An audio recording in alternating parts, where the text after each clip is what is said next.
Optional subjects कौन से select करने हैं? पहले आपने टेस्ट लगाना है।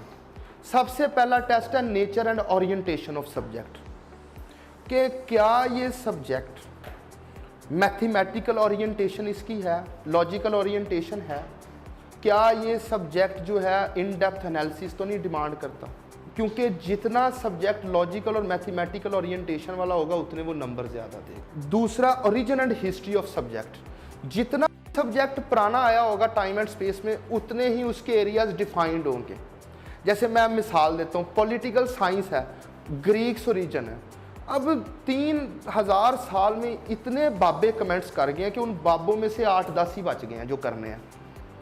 IR है तो 100 साल पुराना है, अब उसमें हर एक ही बाबा है, अभी फिल्टर आउट नहीं हुए, आज से जाके 400-500 साल बाद फिल्टर आउट होंगे कि कौन सा बाबा ठीक बात कर रहा है। तो IR का कोर्स फास्ट है, पॉलिटिकल साइंस का कंसाइज है। इसी तरह आप और सब्जेक्ट देख लें, जेंडर स्टडीज बिल्कुल नेसेंट रीजन है, क्रिमिनोलॉजी नेसेंट रीजन है, इंटरनेशनल लॉ नेसेंट रीजन है, कॉन्स्टिट्यूशनल लॉ पुराना है। जितना सब्जेक्ट पुराना होगा, जितनी उसकी हिस्ट्री ज़्यादा होगी, उतने उसके एरियाज डिफाइंड होंगे, उतना आपके पास रिसोर्स मटेरियल ज़्यादा होगा, क्योंकि वो थेरीज टेस्ट हो चुकी होंगी, 3000 साल के एक्सपीरियंस में वो टेस्ट हो चुकी हैं। उसके बाद सिलेबस कि एरियाज कौन से हैं। अगर आपने किसी ने कोई सब्जेक्ट पढ़ा भी हुआ है, इन्वायरमेंट साइंस पढ़ा फॉर एग्जांपल, लेकिन सिलेबस अगर आप देखते हैं तो ये तो यार PhD लेवल का इसने सिलेबस दे दिया, बिल्कुल नहीं जाना, PhD नहीं करनी, बस नंबर लेने। अगर ये क्वेश्चन है गवर्नेंस एंड पब्लिक पॉलिसी है, इस साल उसने पोस्ट PhD लेवल का पेपर दे दिया था, तो वो कैसे करना है? मतलब आपने देखना है कि सब्जेक्ट को बड़ा ध्यान से देखना पड़ता है, क्योंकि 16 की स्ट्रक्चरल चेंजेस के बाद अब वो ऑप्शनल सब्जेक्ट्स में फेल करता है। पहले फेल नहीं करता था ऑप्शनल सब्जेक्ट्स में, अब ऑप्शनल सब्जेक्ट्स में अब आपका ऐसे भी पास हो गया, सारा पास हो गया, 11 पास है, नंबर भी ठीक है, किसी ऑप्शनल में फेल हो, इससे बड़ा दचका कोई नहीं, सबसे बड़ा दचका ये है। उसके बाद स्कोरिंग ट्रेंड क्या है इसका, फिर ओवरलैपिंग विद अदर सब्जेक्ट्स, ये सबसे इंपॉर्टेंट है। सोशल साइंस इंटीग्रेटिव साइंस है, जितना सब्जेक्ट ओवरलैप करेंगे उतनी आपकी एफर्ट भी रिड्यूस होगी, उतनी आपकी सिस्टमैटिक स्टडी भी होगी। अच्छा, अब CSS के पहले देखते हैं ऑप्शनल सब्जेक्ट्स। पहला ग्रुप है अकाउंटिंग। अकाउंटिंग वही रख सकता है जिसका कोई अकाउंटिंग का बैकग्राउंड है, इकोनॉमिक्स वही रख सकता है जिसका कोई इकोनॉमिक्स का बैकग्राउंड है, क्योंकि बहुत ही स्पेशलाइज्ड है। कंप्यूटर साइंस वो रख सकता है जिसका बैकग्राउंड है। IR पॉलिटिकल साइंस 2 सब्जेक्ट बचते हैं। मैं IR को रिकमेंड नहीं करता, एक तो नया सब्जेक्ट है, स्कोरिंग ट्रेंड नहीं आ रहा उसका, और उसके बाद अंडर द ग्लोब जो कुछ हो रहा है वो IR में है। अब 210 मुल्कों के रिलेशन कौन देखे? पॉलिटिकल साइंस डिफाइंड है, मैं इस पे आगे जाके बात करूंगा पॉलिटिकल साइंस पे। फिर ग्रुप 2 प्योरली स्पेशलाइज्ड सब्जेक्ट्स हैं, केमिस्ट्री, इस तरह के सब्जेक्ट्स हैं, वो मतलब आप वो लोग ऑप्ट कर सकते हैं जिसने कोई सब्जेक्ट पढ़ा हो। ग्रुप 3 में भी आपको बिजनेस एड स्पेशलाइज्ड है, जिसने अकाउंटिंग रखी है वो साथ रख लेगा। पब्लिक एड ये भी नेसेंट सब्जेक्ट है। टाउन प्लानिंग, इसका स्कोरिंग ट्रेंड ठीक नहीं आ रहा। गवर्नेंस एंड पब्लिक पॉलिसी, इसका 2021 का पेपर बड़ा ख़राब आया। आगे ग्रुप 4 हिस्ट्री। हिस्ट्री बड़ा टेक्निकल सब्जेक्ट है। हिस्ट्री में से किस आप बच्चों ने कोई ना कोई हिस्ट्री लाजमी उठानी है।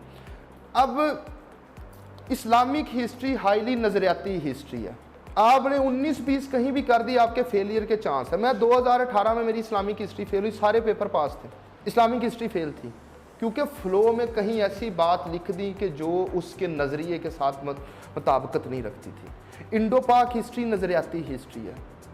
US हिस्ट्री छोटी हिस्ट्री है, छोटी होने की वजह से उसका ट्रेंड विजिबल नहीं है, और दूसरा उसके क्वेश्चंस डिफाइंड नहीं है।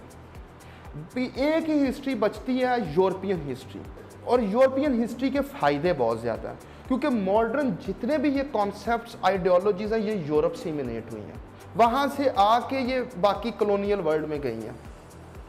दुनिया का नॉलेज की बुनियाद यूरोप में, ग्रीक्स, तो यूरोपियन हिस्ट्री नंबर भी ज़्यादा है, मैप है, यूरोप का मैप अगर क्लियर है कि आपको पता है कि माउंटेन्स, आल्प्स माउंटेन्स हैं, बाल्कन्स माउंटेन्स हैं, पायरेन्स माउंटेन्स हैं, ऊपर से रिवर सिस्टम है, राइन river system, western coastal plain, तो 4 से 5 एरियाज में ये डिवाइड होता है।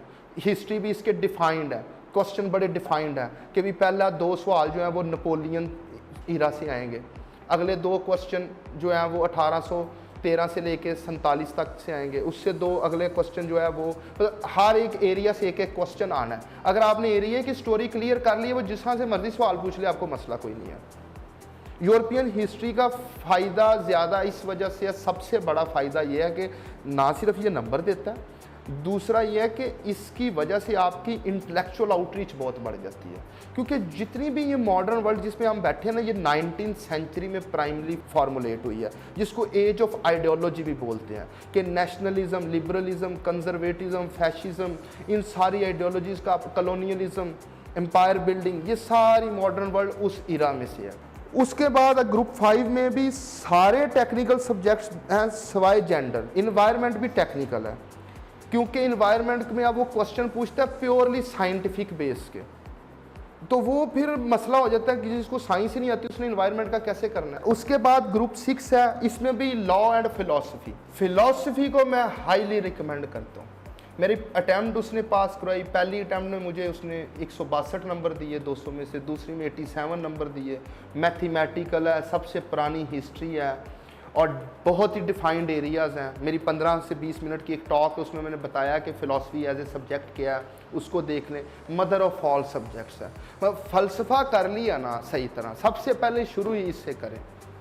ये अगर आपने सही तरीके से कर लिया फ़िलासफ़ी और हिस्ट्री ना, तो उसके बाद आगे जो भी सब्जेक्ट्स पढ़ेंगे ना, तो आपको उसके बेसिक्स का पीछे पढ़ के आए हुए होंगे। कि अगर पॉलिटिकल साइंस पढ़ तो पॉलिटिकल फ़िलासफ़ी में पॉलिटिकल फ़िलासफ़ी एक डोमिनेंट थीम है। अगर आपने इसी तरह सोशियोलॉजी पढ़नी है तो सोशियोलॉजी, फ़िलासफ़ी, फंक्शनलिज्म अरिस्टोटल की थ्योरी है। Philosophy is mother of all subjects, her subject इसमें से निकला। उसके बाद ग्रुप 7 में आपके पास लैंग्वेज बच जाती है। लैंग्वेज अच्छे नंबर दे देती है, कोई भी लैंग्वेज ले लें। लैंग्वेज नहीं लेनी तो सोशियोलॉजी या एंथ्रोपोलॉजी। अब हम निकालते हैं कि किसी का बिजनेस का बैकग्राउंड भी नहीं है, किसी का मतलब मेडिकल का जो बैकग्राउंड है, जिन्होंने सोशल साइंसेज के लेने, आपके पास ऑप्शन बचती है। यहाँ आपने फ़िलासफ़ी या लॉ में से कोई सब्जेक्ट उठाना है, फ़िलासफ़ी उठाएं, पॉलिटिकल साइंस लें, यूरोपियन हिस्ट्री लें। अगर आपने फ़िलासफ़ी और यूरोपियन हिस्ट्री पढ़ ली है तो समझ लें आपकी 50% पॉलिटिकल साइंस तैयार हो गई है।